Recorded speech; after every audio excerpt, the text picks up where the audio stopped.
திருச்சி புகை வண்டி நிலையத்தில் உள்ள இந்தி எழுத்தை அழிப்பதற்கு நானும் கலைஞரும் தான் சென்றோம். ஒவ்வொரு முக்கிய ஊர்களுக்கும் இரண்டு பேர்களை அண்ணா ஏற்பாடு செய்திருந்தார்கள். நான் இப்போ ராயப்பேட்டையில் இருந்தேன். ராயப்பேட்டை ஹுசைன் அலி கான் ஸ்ட்ரீட்டில், கோபாலபுரம் பக்கத்தில் தானே. ஒவ்வொரு நாளும் கலைஞரை நான் பார்த்துக்குருவேன்.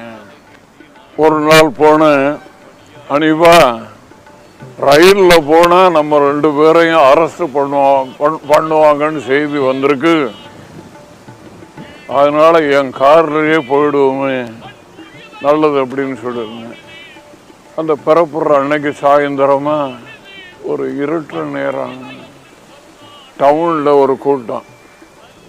காரில் கோபாலபுரத்தில் இருந்து வந்து அந்த மெயின் ரோடில் அப்படி ஏறும்போது பின்னால்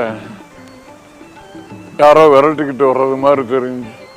இப்போ மோனாக்கானா யாரோ நம்மளை விரட்டுறாங்களே. நீங்கள் டிரைவர் நிப்பாட்டிக்கான்ட்டார். வண்டி நின்றுச்சு.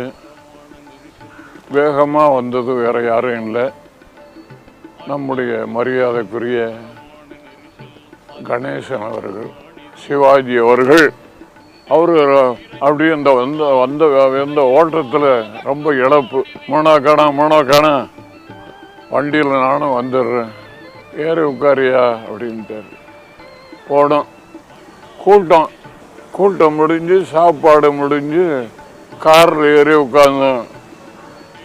அப்போ என்னோட கணேசன் கேட்குறாரு, என்னங்க அனிபா, கூட்டத்தில் மூணாக்கானா போனாங்க, எல்லாரும் கை தட்டினாங்க, நீங்கள் போனீங்க கை தட்டினாங்க, என்ன தெரியலையே.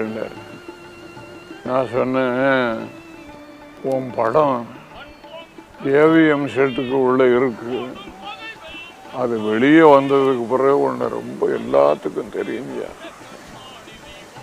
அதை மனசில் வச்சுக்கிட்டு என்னை பார்க்குற நேரமெல்லாம் கட்டி அணைச்சி, அனிபா இப்படி சொன்னீங்களே, ஆமாம் நடந்துச்சா இல்லையா, அதெல்லாம் மறக்க முடியாத சம்பவம்.